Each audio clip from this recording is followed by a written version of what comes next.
26th chapter of the book of Yechezkel. We're in section through, I believe, chapter 32 of the prophecy to the nations of their destruction. And the next 3 chapters are going to be about a surprising surprising small people. So it's in the 11th year of the first month, the word of God came to me. So this is all the counting, if you remember, is from 597 when Yehonia is exiled. So this is probably the year 586, and it's going to be the year when the Beit HaMikdash is destroyed. God says to Yechezkel, Ben Adam Yan Asher Amrat Tzor Al Yerushalayim Ha'ach Nishbrad V'atot Hamim Naseba Elai Imla'a Hachraba. Tyre glowed and it said, Jerusalem, so another nation that's gloating about the death of Jerusalem.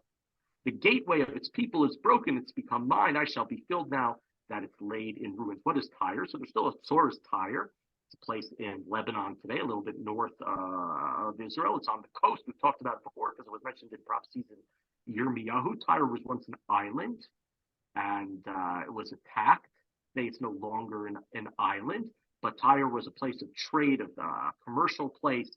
Talks in the book of Yirmiyahu how they were very, very wealthy because of their trade, and they see the destruction of Jerusalem, which is a place of trade also, and now it's benefiting them.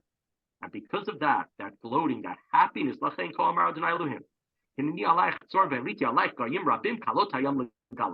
God says, I'm going to deal with you, Tyre. I will hurl many nations against you, just as the sea hurls its waves.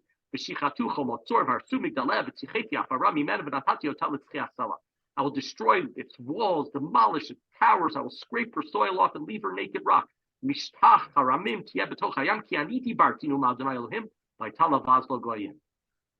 It will be in the heart of the sea, a place for dry nets, right? It's going to be caught. This is what God says. It will become the spoil for the nations. All the nations that ran its trade through you, its boats that stopped, now they are going to gather the stuff from you. And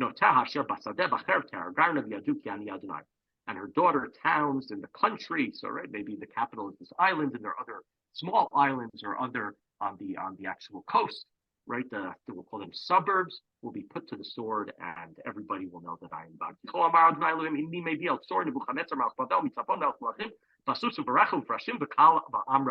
Because Nebuchadnezzar of Babylon is going to come with his horses and chariots and riders, a great massive truth. And he does this. Nebuchadnezzar does attack Tyre. And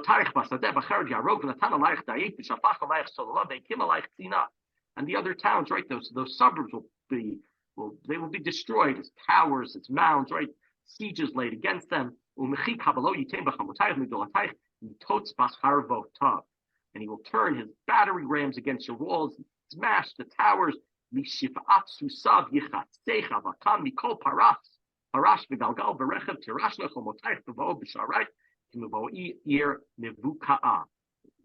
the horses will be running, so clouds will be raised, dust will be everywhere. The chariots will shake. They'll enter your gates. With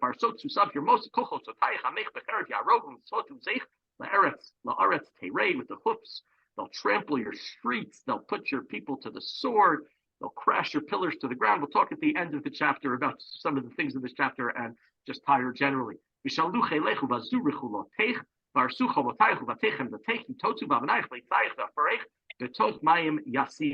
They'll plunder your wealth. They'll loot your merchandise. They'll destroy your walls, your beautiful houses. They'll cast them into water, your stones, timber, and soil. And that was in Yirmiyahu, we talked about the wealth of Tzor, and because of that great wealth, they will be humbled. They're too arrogant. Vishpati hamon shirayach, v'kol kinorayach lo yishama'o. And I'll put an end to your singing. The lyres will no longer be heard. Lyres being Lyres. We'll say guitars, not Liars.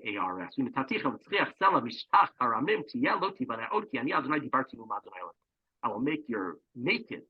It will be a place of dry nets. Right? No fish are going to be caught. You will never rebuild.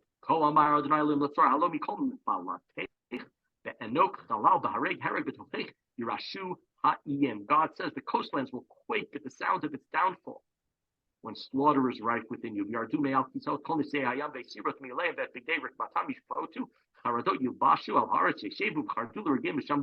rulers of the sea will descend from their thrones. They'll remove their robes. They'll strip the garments. Right? Everybody's going to be trembling. You're going to be scared. You're going to be aghast at the horrors. And a dirge will be will be said about you, and we'll see that word dirge is going to come in the next couple of chapters regarding this place of Tyre, of Sor. They'll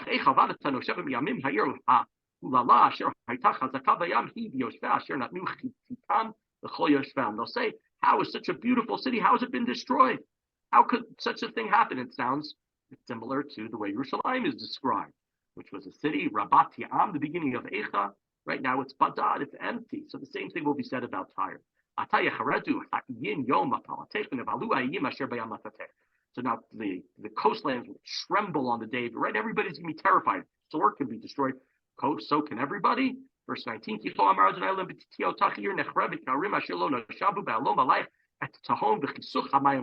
God said, when I make you a ruined city, like cities that are empty, when I bring the deep over you and its mighty waters cover you. It's an island, so it's about destruction. It's falling down. It's going to be covered by the sea. I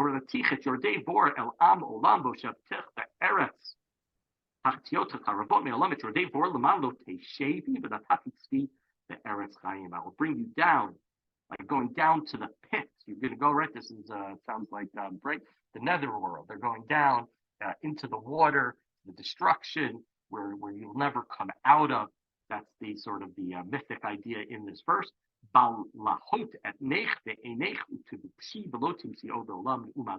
make a horror review. What this word balahot means, it's unclear to those who say it's supposed to be like lahav, a fire, rage.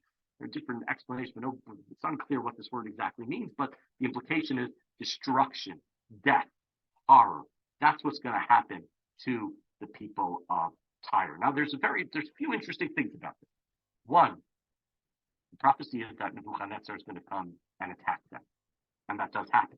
Nebuchadnezzar comes and attacks them. And he may defeat the suburbs, these sister cities, but he never conquers Tyre. He doesn't conquer Sor. If you look at a map today, you can you can go look online, Tyre, Lebanon. I think it's spelled Tyr. If you go look online, you'll see that it's a city on the coast of Lebanon. It's just, I don't know, 20, 30 miles. I have no idea how many miles north of Haifa, Akko, Nahariya. You keep going north. I might be getting my geography completely incorrect. If there was no border, you could just drive north. You would drive north, you could reach Tyre. It wasn't always. It was originally an island. Nebuchadnezzar attacks. I think he's there 12, 13, 14 years. He's not able to defeat them. His navy is unsuccessful. He cannot defeat this. It's an island. He can't defeat them. And he leaves, which is intriguing because the prophecy of Yirmiyahu doesn't come true. Now, Tyre doesn't remain independent. It's not, they're never conquered. They are conquered later in time by Alexander the Great. We may have mentioned this back in Yirmiyahu. You may have learned this in history at some point, but Alexander is trying to defeat them with his great Greek army, and also is unsuccessful because they're an island and they're not able to defeat them. So he brings his infantry, and they start to throw stones into the Mediterranean. And they throw stones, and it's not far off the coast. I don't know how far it was initially between the island and the mainland. I don't know if it was 2 miles, 5 miles, 8 miles. I have no idea. And they fill in the sea, and his infantry comes and attacks Tyre. So Sor is not defeated for hundreds of years after this prophecy, and it's sort of an interesting question that's mentioned here, and it's an interesting question generally about prophecies and when they come true, when they don't come true. I can't give a great answer or suggestion. If maybe the people of Sor, like the people of Nineveh in the book of Yonah, they repented. So that's just historically an interesting thing. Like I said, go look at a map and you'll see that it is part of the mainland. It was not always that way. It must have been an island that wasn't too close. And another thing that's somewhat surprising is the vengeance upon Sor. Sor is not a people who's a great enemy of Israel. They might be gloating, we're going to gain from the destruction of Jerusalem, but they're a little island, and they may be right. They're kind of like Singapore, I guess would be the way we think of it today. A very wealthy, small island, right? Small coastal town with incredible wealth, well outstripping who they are. They're not abandoning Bnei Israel from an alliance the way you could say the Moabites and the Ammonites and the Egyptians, not the Egyptians, the Plishtim did in the previous chapter. It just seems that they represent a type of arrogance and haughtiness and pride at the destruction of Bnei Israel and think they're going to gain from it, think they're immune, perhaps one could say, to the Babylonians coming down and destroying Israel. And God is, at least to me, is saying, Bavel, as he was described, Nebuchadnezzar is God's servant, God's staff, God's executioner. You think that you're able to stay away from it. You think you're not going to be defeated. This is not about just this. This is God saying, I'm in control, and this destruction is going to happen. It's going to happen everywhere. And so it's a little puzzling. We'll talk more about it, of course, the next couple of days. We have a couple more chapters about Sor, about Tyre and their destruction.